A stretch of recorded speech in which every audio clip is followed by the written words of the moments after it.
1 கொரிந்தியர் 1:17 ஞானஸ்நானத்தை கொடுக்கும்படி கிறிஸ்து என்னை அனுப்பவில்லை, சுவிசேஷத்தை பிரசங்கிக்கவே அனுப்பினார். கிறிஸ்துவின் சிலுவை வீணாய் போகாதபடிக்கு சாதுரிய ஞானம் இல்லாமல் பிரசங்கிக்கவே அனுப்பினார். சாதுரிய ஞானம் இல்லாமல் பிரசங்கிக்கவே அனுப்பினார். பவுல் பிரசங்கம் பண்ணான். எப்படி பிரசங்கம் பண்ணா? சாதுரிய ஞானம் இல்லாமல் பிரசங்கம் பண்ணான். ஏன் என்றால் சிலுவை வீணாய் போகாதபடிக்கு. சாதுரிய ஞானத்தோடு பேசினா அந்த நற்செய்தி அது அடிபட்டு போயிடும். இப்போ அடுக்குமொழியில் பேசுகிறதுன்னு ஒன்று இருக்குது. நானும் 6வது வகுப்பு படிக்கும்போதே பேச்சு போட்டிக்கு போக ஆரம்பித்தேன். இந்த அடுக்குமொழியில் பேசுகிறது எனக்கு ரொம்ப பிடிக்கும். 7வது படிக்கும்போது 11வது வகுப்பு வரை உள்ள ஒரு பள்ளிக்கூடத்தில், ஒரு பெரிய பள்ளிக்கூடம், சென்னையில் புகழ்பெற்ற பள்ளிக்கூடம், ஆயிரக்கணக்கான ஒரு படிக்கிற பள்ளிக்கூடத்தில் இலக்கிய மன்றத்தில் பேசினேன். என்னுடைய பேச்சை கேட்குறதுக்கு தலைமை ஆசிரியரே வருவார். என்னை இலக்கிய மன்ற செயலாளராக போட்டாங்க. ஏன்னா அடுக்குமொழியில் பேசுவேன். அதாவது என்னுடைய நோக்கம் என்னென்னா, மக்களை கவரணும், மக்களை அப்படி அவங்கள இம்ப்ரெஸ் பண்ணணும். முடிஞ்ச உடனே ஆஹா ஓஹோன்னு கை தட்டணும். இதுதான் என்னுடைய நோக்கம். சார், அது சாதுரிய ஞானம், அடுக்குமொழியில் பேசுகிறது. ஆனால் நான் பிரசங்கியார் ஆன பிறகு ஆண்டவர் என்னை ரட்சித்தார். 8வது படிக்கும்போது ரட்சித்தார். 9வது படிக்கும்போது அபிஷேகித்தார். 9வது படிக்கும்போதே பிரசங்கம் பண்ண ஆரம்பிச்சிட்டேன். ஆனால் நான் அந்த அடுக்குமொழியெல்லாம் அங்கே கொண்டு போகல. அதெல்லாம் விட்டுட்டேன். அந்த பேச்செல்லாம் அந்த இலக்கிய ரீதியான பேச்சு, அந்த உலக பிரகாரமான மேடை பேச்சு, மக்களை கவருகிற, மக்களை சிரிக்க வைக்கிற, கைத்தட்ட வைக்கணும், மக்களுடைய பாராட்டை பெறணும் என்பதையே நோக்கமாக கொண்ட அந்த பாணியில் பேசுகிறத நிறுத்திட்டேன். என்னையும் அறியாமல் 1-2% வரும். சிலர் சொல்லுவாங்க, இப்போவும் சொல்லுவாங்க, நீங்கள் பேசுகிற பாணி வித்தியாசமாக இருக்குன்னுவாங்க. அந்த பொதுவாக அந்த பிரசங்கியாருங்க பேசுகிற மாதிரி நீங்கள் பேசுகிறதில்ல, நீங்கள் சாதாரணமாக பொதுவாக பேசுகிறீங்க என்று சொல்வார்கள். அது தவறில்லை.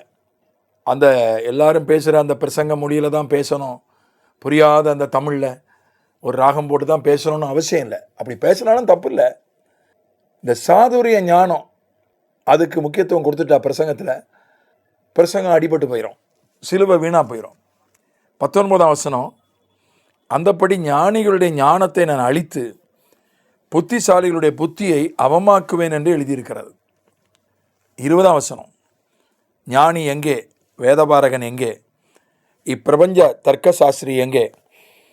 இவ்வுலகத்தின் ஞானத்தை தேவன் பைத்தியமாக்கவில்லையா? 21 எப்படி எனில், தேவ ஞானத்துக்கு ஏற்றபடி உலகமானது சுய ஞானத்தினாலே தேவனை அறியாதிருக்கையில் பைத்தியமாய் தோன்றுகிற பிரசங்கத்தினாலே விசுவாசிக்கிறவர்களை ரட்சிக்க தேவனுக்கு பிரியம் உண்டாயிற்று.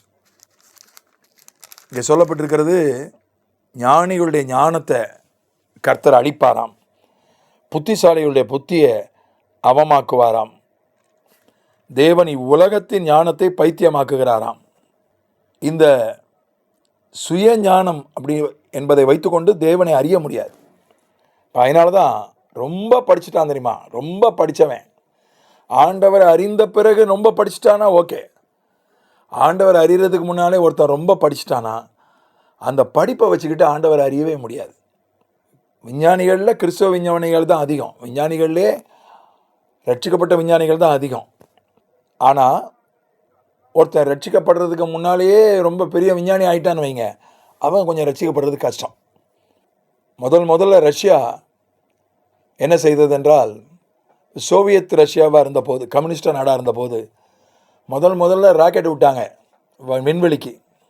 அந்த ராக்கெட்டில் போயிட்டு ஒரு மனிதர்களை முதல்ல விண்வெளிக்கு அனுப்பினது ரஷ்யா தான். அப்புறம் தான் அமெரிக்கா ரஷ்யாவை முந்தி சென்றது.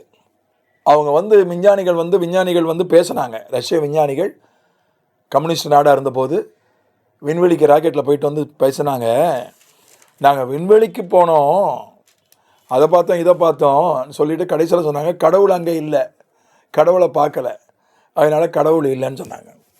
இவனுங்க போனது ஏதோ ஒரு சில 1000 கிலோமீட்டர்.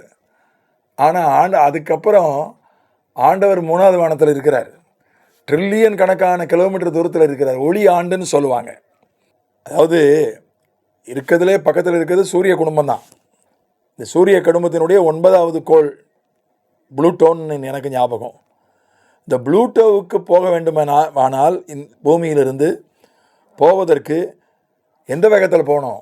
ஒரு நொடியில் 3 லட்சம் கிலோமீட்டர் வேகத்தில் போகணும். அப்படி ஒரு சொடக்கு கண் இமைக்கும் போது, ஒரு சொடக்கு போடும்போது ஒரு 3 லட்சம் கிலோமீட்டர் போயிடணும். அவ்வளோ வேகத்தில் போனால், அப்படி போகிற தூரத்துக்கு பேர் தான் லைட் இயர், ஒளி ஆண்டு. அப்படி ஒரு வருஷம் போகிற தூரத்துக்கு பேர் ஒளி ஆண்டு. 365 வருஷம் ஒளி ஆண்டு.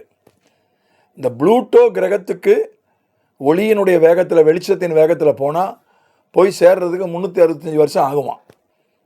அப்போ எவ்வளோ வேகம்னு பார்த்துடுங்க, எவ்வளோ தூரம்னு பார்த்துடுங்க. அதுக்கப்புறம் 2வது வானத்து இருக்குது, அப்புறம் 3வது வானம் இருக்குது. இந்த இருக்கிற விண்வெளிக்கு போயிட்டு வந்துட்டு பக்கத்தில் போயிட்டு வந்து கடவுள் இல்லைன்னு சொன்னான் ரஷ்ய விஞ்ஞானிகள். அதனால் சுய ஞானம் இருக்குல்ல, உலக ஞானம், அதை வைத்துக்கொண்டு கடவுளை அறிய முடியாது, ஆண்டவரை அறிய முடியாது. அதனால தான் ஞானிகளுடைய ஞானத்தை அவர் அழிக்கிறார். புத்திசாலி உள்ள புத்தியை அவமாக்குறார். எதுக்காக? அதை காலி பண்ணால் தான் அவன் ரசிக்கப்படுவான். ஒருத்தனுக்கு ரொம்ப உலக ஞானம் அதிகமாகிடுச்சுன்னா அவன் ஆண்டவரை நான் ஏற்றுக்கொள்ள மாட்டான். அதை ஆண்டவர் அதில் கை வைக்கிறார். இவ்வுலகத்தின் ஞானத்தை தேவன் பைத்தியமாக்கவில்லையா? பைத்தியமாய் தோன்றுகிற பிரசங்கத்தினாலே விசுவாசிக்கிறவர்களை ரட்சிக்க தேவனுக்கு பிரியமாயிற்று. இந்த உலக ஞானிக்கு பிரசங்கம் எப்படி தோன்றும் தெரியுமா? பைத்தியமாக தோன்றும். இப்போ தான் நம்மளை அடிக்க வரான். நீ மத பிரச்சாரம் பண்ணுற, மதம் மாற்ற வரன்னு இப்போ தான் அடிக்கிறான். முன்னெல்லாம் கேள்வி பண்ணி சிரிப்பான். நம்ம பிரசங்கம் பண்ணால், நம்ம போய் ஒருத்தனுக்கு சுவிசேஷம் சொன்னால், நான் ஒரு செருப்பு பழுது பார்க்கிற கடைக்கு போயிருந்தேன் சென்னையில் ஒரு 30 வருஷத்துக்கு முன்னால், ஒரு 25 வருஷத்துக்கு முன்னால். அந்த பகுதியில் ஒரு பிரபலமான செருப்பு பழுது பார்க்கிற கடை, செருப்பு தயாரிக்கவும் செய்வாங்க. ஒருத்தர் தன்னுடைய செருப்பை பழுது பார்க்க கொடுத்துருக்கிறாரு. செருப்பு பழுது பார்க்கிறவர் தரையில் உட்காந்து அது தச்சிட்டு இருக்கிறாரு. அந்த நேரத்தில் அவர் சுவிசேஷம் சொல்கிறார் இவருக்கு. நான் பக்கத்தில் நிற்கிறேன். அந்த செருப்பு தைக்கிற அந்த சகோதரன் என்னை பார்த்து கேலியாக சிரிக்கிறார். நான் கிறிஸ்துவன் அவருக்கு தெரியாது, நான் ஊழியக்காரன் அவருக்கு தெரியாது. அவர் புது ஆள். இவர் சுவிசேஷம் சொல்கிறத அவர் பாட்டுக்கு ரொம்ப சீரியஸாக, ரொம்ப உருக்கமாக சொல்கிறார். இவர் என்னை பார்த்து நக்கலாக சிரிக்கிறார். பாருங்களேன், என்னத்தையோ போட்டு அறுக்கிறார் அப்படின்னு சொல்கிறார்.